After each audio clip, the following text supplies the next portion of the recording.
Les véritables raisons pour lesquelles les Occidentaux s'acharnaient sur Kadhafi sont: premièrement, le lancement d'un satellite africain. C'est Kadhafi qui offre à toute l'Afrique un satellite de télécommunication et opère la première vraie révolution des temps modernes. Ce satellite assure la couverture universelle du continent pour la téléphonie, la télévision, la radiodiffusion et de multiples autres applications telles que la télémédecine et l'enseignement à distance. Pour la première fois, une connexion à bas coût devient disponible sur tout le continent jusque dans les zones rurales grâce au système par pont radio WiMAX. Cette histoire démarre en 1992 lorsque 45 pays africains ont créé la société Rascom, pour disposer d'un satellite africain et faire chuter les coûts de communication sur le continent. Téléphoner de et vers l'Afrique était alors le tarif le plus cher au monde, parce qu'il y avait un impôt de 500 millions de dollars que l'Europe encaissait par an sur les conversations téléphoniques, même à l'intérieur du même pays africain pour le transit des voix, sur les satellites européens comme Intelsat.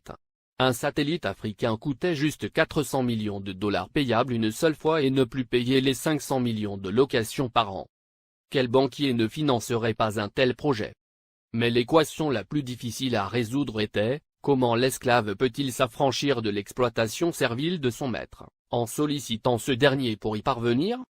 Ainsi, la Banque mondiale, le FMI, les États-Unis et l'Union européenne, ont fait miroiter inutilement ces pays pendant 14 ans. C'est en 2006 que Kadhafi met fin au supplice de la mendicité aux prétendus bienfaiteurs occidentaux, pratiquant des prêts à taux usuraires. Le guide libyen a ainsi mis sur la table 300 millions de dollars, la Banque africaine de développement a mis 50 millions, la Banque ouest-africaine de développement 27 millions, et c'est ainsi que l'Afrique a depuis le 26 décembre 2007 le tout premier satellite de communication de son histoire. Dans la foulée, la Chine et la Russie s'y sont mises, cette fois en cédant leur technologie et ont permis le lancement de nouveaux satellites, sud-africains, nigérians, angolais, algériens et même un deuxième satellite africain est lancé en juillet 2010. Et on attend pour 2020, le tout premier satellite technologiquement 100% africain est construit sur le sol africain, notamment en Algérie. Ce satellite est prévu pour concurrencer les meilleurs du monde mais à un coût 10 fois inférieur. Un vrai défi. Voilà comment un simple geste symbolique de 300 petits millions peut changer la vie de tout un continent. La Libye de Kadhafi a fait perdre à l'Occident pas seulement 500 millions de dollars par an, mais les milliards de dettes et d'intérêts que cette même dette permettait de générer à l'infini et de façon exponentielle, contribuant ainsi à entretenir le système occulte pour dépouiller l'Afrique.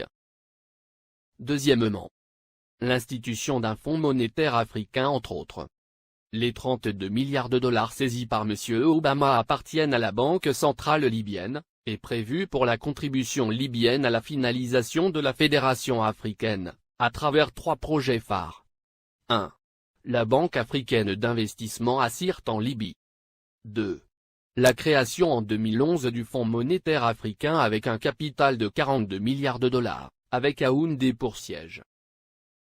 3. La Banque centrale africaine avec le siège à Abuja au Nigeria. La première émission de la monnaie africaine signera la fin du franc CFA, grâce auquel Paris a les mains mises sur certains pays africains depuis 50 ans. On comprend dès lors et encore une fois la rage de Paris contre Kadhafi. Le Fonds monétaire africain doit remplacer en tout et pour tout, les activités sur le sol africain du Fonds monétaire international, FMI, qui avec seulement 25 milliards de dollars de capital a pu mettre à genoux tout un continent avec des privatisations discutables, comme obliger les pays africains à passer d'un monopole public vers un monopole privé. Ce sont les mêmes pays occidentaux qui ont frappé à la porte pour être aussi membres du Fonds monétaire africain, et c'est à l'unanimité que du 16 au 17 décembre 2010 à Yaoundé, que les Africains ont refusé cette convoitise, instituant que seuls les pays africains seront membres du Fonds monétaire africain. Il est donc évident qu'après la Libye, la coalition occidentale déclarera sa prochaine guerre à l'Algérie, car en plus de ressources énergétiques énormes, ce pays dispose d'une réserve monétaire de 150 milliards d'euros.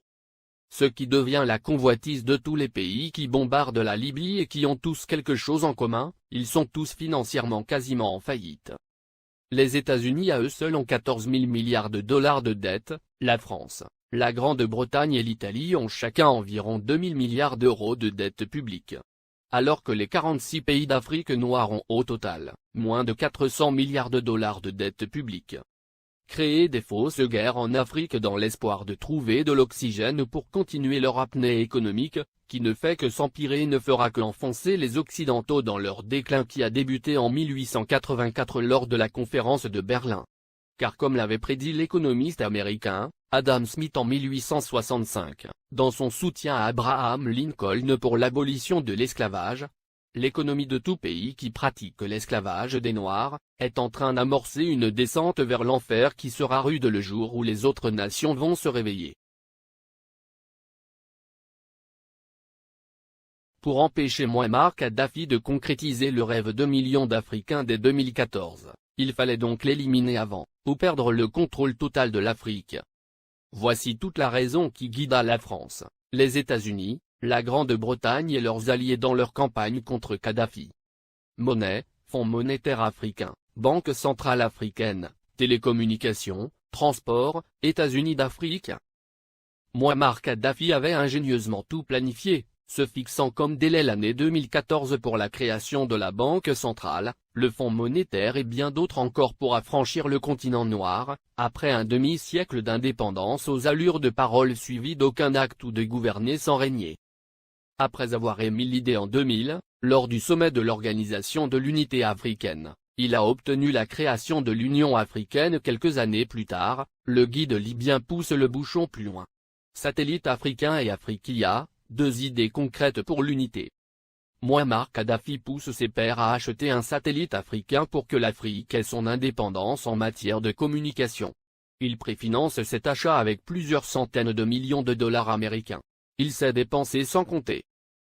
Ainsi pour acheter le satellite africain, il a mis 300 millions de dollars sur la table, témoigne Moustapha Cissé, ancien ambassadeur du Sénégal en Libye, et ex-conseiller spécial de l'ex-président sénégalais Abdou Diouf, en charge du monde arabo-islamique. Le guide de la Jamaïria libyenne offrit ainsi Rascom CAF 1, le premier satellite de télécommunication entièrement dédié au continent africain et ses îles. Il a été mis en orbite le 20 décembre 2007. Cela a été le premier lancement de l'histoire pour tous les pays africains. Kadhafi lance également la compagnie de transport aérien, Afriquia Airways, qui assure la liaison entre les capitales africaines et régions du continent. La compagnie offrait 4 vols réguliers entre Tripoli et Dakar, Abidjan et Le Caire, et bien d'autres. Beaucoup de gens utilisaient la ligne Afriquia pour aller à Paris. Parce qu'on pouvait faire Dakar, Tripoli, Paris, et retour à 400 000 francs CFA, 615 €, ajoute le diplomate sénégalais. Alors Tripoli était devenue une plateforme de communication entre l'Afrique, le monde arabe et l'Europe. La monnaie et la Banque centrale africaine en 2014. Kadhafi avait proposé la mise en place d'une union monétaire africaine, UEMA. Il avait dégagé 30 milliards de dollars pour la création de l'UEMA qui devrait avoir Yaoundé au Cameroun pour siège. Il avait également prévu la création d'une Banque centrale africaine, BCA, qui devrait installer son quartier général à Abuja, la capitale fédérale du Nigeria. Il était question que cette banque africaine commence à émettre une monnaie africaine à partir de 2014. Ce qui ne plaît pas aux Occidentaux, parce que ça nous permettrait de nous passer du franc CFA, et des autres monnaies qui ne font que briser nos économies. Kadhafi avait une politique africaine très dynamique. Du Sénégal au Tchad, en passant par la Guinée, la Côte d'Ivoire, le Ghana, le Libéria, le Bénin, le Togo, le Nigeria, le Niger, le Mali, etc. Le guide libyen investit des milliards de dollars dans les secteurs agricoles, hydrocarbures, hôtellerie et tourisme, et dans l'équipement. Au Mali, le plus petit investissement libyen est chiffré à 50 milliards francs CFA dans l'industrie hôtelière. Ces investissements libyens dans l'hôtellerie sont estimés à plus de 50 milliards de francs CFA, a déclaré Oumar Bala Touré, directeur général de l'Office malien du tourisme. Plusieurs autres centaines de milliards ont été investis dans le secteur agricole.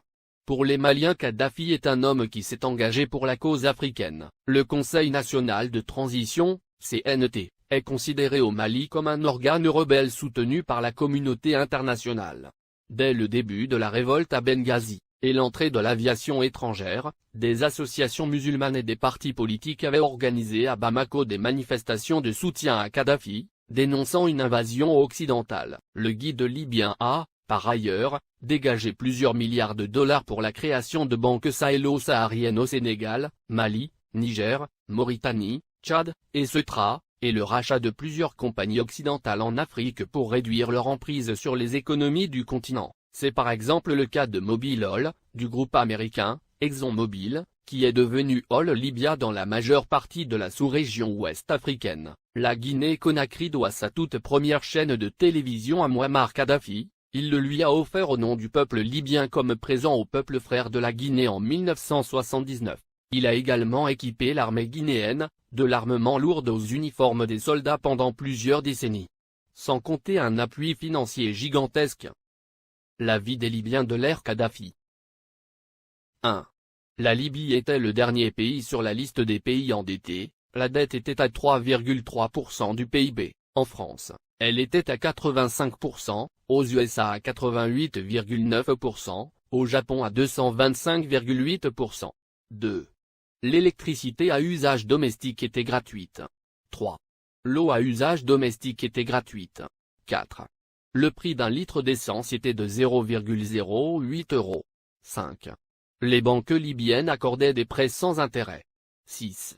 Les citoyens n'avaient pas d'impôts à payer, et la TVA n'existait pas. 7. Chaque famille libyenne, sur présentation du livret de famille, recevait une aide de 300 € par mois. 8.